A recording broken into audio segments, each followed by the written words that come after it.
Bonjour, je suis Marie-Antoinette Rialan. Je fais partie du Conseil des aînés de la ville de Saint-Nazaire.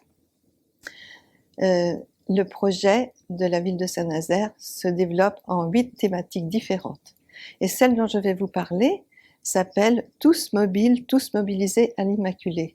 Parce qu'en fait, il y a eu un groupe de travail qui s'est fait à la maison de quartier de l'Immaculée et qui portait sur les difficultés de transport des gens qui habitaient l'Immaculée, parce qu'il s'agit d'une localité située un peu à l'extérieur de la ville. Et ils ont eu l'idée de préparer 3 jours pour présenter les différentes mobilités qui s'offraient aux gens qui avaient des difficultés. Pendant ces 3 jours, il a été présenté la façon de prendre le bus, le transport en commun, quelles étaient les tarifications, comment se servir d'un vélo électrique,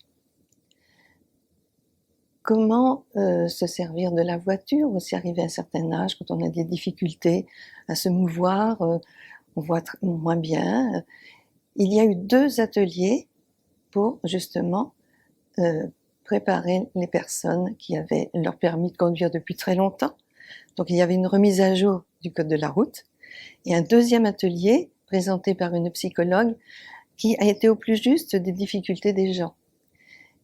Et alors suite à ces 3 jours, on s'est rendu compte qu'il y avait un besoin qu'il fallait développer avec les autres quartiers de Saint-Nazaire, donc en rapport avec les maisons de quartier, et un projet qui est en naissance actuellement, qui est de mettre la mobilité, si vous voulez faire un transport collectif, un transport qui proposerait l'offre et la demande, c'est-à-dire qu'il y aurait des chauffeurs qui iraient chercher les personnes à mobilité réduite ou les personnes âgées à la porte de chez elles et qui les accompagneraient jusqu'à la porte du médecin, du spécialiste ou de l'hôpital éventuellement, ou alors pour rencontrer des amis, de la famille quand ça devient impossible.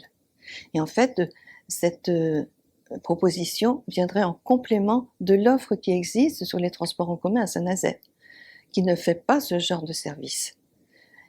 Et donc pendant 3 jours, il a fallu observer, demander s'il y avait un besoin réel.